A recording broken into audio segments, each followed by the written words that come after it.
ओम नमो भगवते वासुदेवाय नमः। सुनिए आगे की कथा।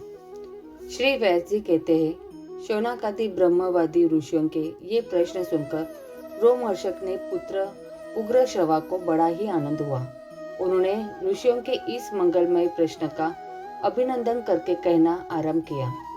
सुत जी ने कहा, जिस समय श्री सुखदेव जी का यज्ञोपवीत संस्कार भी नहीं हुआ था, सूत्रालौकिक वैदिक कर्मों के अनुष्ठान का अवसर भी नहीं आया था, उन्हें अकेले ही संन्यास लेने के उद्देश्य से जाते देखकर उनके पिता व्यास जी विरह से कातर होकर पुकारने लगे, बेटा बेटा। उस समय तन्मय होने के कारण श्री सुखदेव जी की ओर से वृक्षों ने उत्तर दिया, ऐसे सबके हृदय में विराजमान श्री सुखदेव मुनि को मैं नमस्कार करता हूँ। यह श्रीमद् भगवत अत्यंत गोपनीय रहस्यात्मक पुराण है। यह भगवत स्वरूप का अनुभव कराने वाला और समस्त वेदों का सार है। संसार में फंसे हुए जो लोग इस घोर अंधाधारण कर से पार जाना चाहते हैं, उनके लिए आध्यात्मिक तत्वों का प्रकाशित कराने वाला यह अद्वितीय दीपक है। वास्तव में उन्हीं पर करुणा करके बड़े बड़े मुनियों के आचार्य श्री सुखदेव जी ने इसका वर्णन किया है। मैं उनकी शरण ग्रहण करता हूँ। मनुष्य में सर्वश्रेष्ठ भगवान के अवतार नर नारायण ऋषियों को, सरस्वती देवी को और श्री व्यास देव जी को नमस्कार करके तब संसार और अंतःकरण के समस्त विकारों पर विजय प्राप्त कराने वाले इस श्री भगवत महापुराण का पाठ करना चाहिए।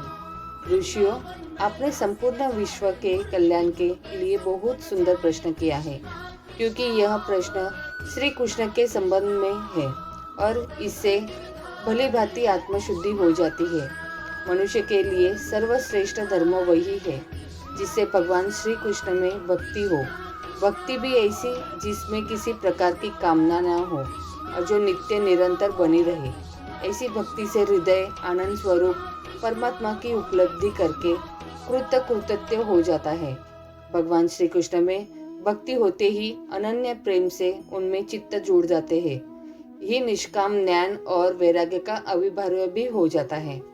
धर्म का ठीक ठीक अनुष्ठान करने पर भी यदि मनुष्य के हृदय में भगवान की लीला कथाओं के प्रति अनुराग का उदय न हो तो वह निराश्रम ही श्रम है। धर्म का फल है मोक्ष। उसकी सार्थकता अर्थ प्राप्ति में नहीं है। अर्थ केवल धर्म के लिए है। भोग विलास उसका फल नहीं माना गया है। भोग विलास का फल इंद्रियों को तृप्त कराना नहीं है। उसका प्रयोजन है केवल जीवन निर्वाह। जीवन का फल भी तत्व जिज्ञासा है। बहुत कर्म करके स्वर्ग आदि प्राप्त करना उसका फल नहीं है। तत्ववेत्ता लोग ज्ञाता और ज्ञेय के भेद से रखित अखंड अद्वितीय सच्चिदानंद स्वरूप ज्ञान को ही तत्व कहते हैं। उसी को कोई ब्रह्म, कोई परमात्मा और कोई भगवान के नाम से पुकारते हैं। श्रद्धालु मुनिजन भागवत श्रवण से प्राप्त ज्ञान वैराग्य युक्त भक्ति से अपने हृदय में उस परम स्वरूप परमात्मा का अनुभव करते हैं। शौनकादि ऋषियों, यही कारण है कि अपने अपने वर्ण तथा आश्रम के अनुसार मनुष्य जो धर्म का अनुष्ठान करते हैं, उसकी पूर्ण सिद्धि इसी में है कि भगवान प्रसन्न हो। इसलिए एकाग्र मन से भक्त वत्सल भगवान का ही नित्य निरंतर श्रवण, कीर्तन, ध्यान और आराधन करना चाहिए। कर्मों की गांठ बड़ी कड़ी है। विचारवान पुरुष भगवान के चिंतन की तलवार से उस गांठ को काट डालते हैं। तब भला ऐसा कौन मनुष्य होगा जो भगवान की लीला कथा में प्रेम न करे। शौनकादि ऋषियों, पवित्र तीर्थों का सेवन करने से महत्व सेवा, तदंतर श्रवण की इच्छा, फिर श्रद्धा, तत्पश्चात भगवत कथा में रुचि होती है। भगवान श्री कृष्ण के यश का श्रवण और कीर्तन दोनों पवित्र करने वाले हैं। वे अपनी कथा सुनने वाले के हृदय में आकार स्थित हो जाते हैं और उनकी अशुभ वासनाओं को नष्ट कर देते हैं, क्योंकि वे संतों के नित्य सुहृद है। जब श्रीमद् भगवत अथवा भगवतों के निरंतर सेवन से अशुभ वासनाएं नष्ट हो जाती है, तब पवित्र कीर्ति भगवान श्री कृष्ण के प्रति स्थायी प्रेम की प्राप्ति होती है। तब रजोगुण और तमोगुण के भाव काम और लोभादि शांत हो जाते हैं और चित्त इनसे रहित होकर सत्वगुण में स्थित एवं निर्मल हो जाता है। इस प्रकार भगवान की प्रेममयी भक्ति से जब संसार की समस्त आसक्तियां मिट जाती है, हृदय आनंद से भर जाता है, तब भगवान के तत्व का अनुभव अपने आप हो जाता है। हृदय में आत्मस्वरूप भगवान का साक्षात्कार होते ही हृदय की ग्रंथि टूट जाती है, सारे संदेह मिट जाते हैं और कर्म बंधन क्षीण हो जाता है। इससे बुद्धिमान लोग नित्य निरंतर बड़े आनंद से भगवान श्री कृष्ण के प्रति प्रेम भक्ति करते हैं, जिससे आत्म प्रसाद की प्राप्ति होती है। प्रकृति के 3 गुण हैं, सत्व, रज और तम।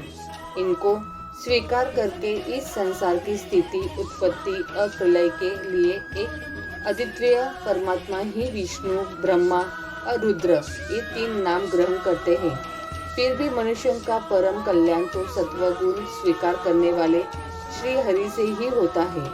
जैसे पृथ्वी के विकार लकड़ी की अपेक्षा धुआं श्रेष्ठ है और उससे भी श्रेष्ठ है अग्नि, क्योंकि वेदोक्त यज्ञ यागादि के द्वारा अग्नि सद्गति देने वाला है।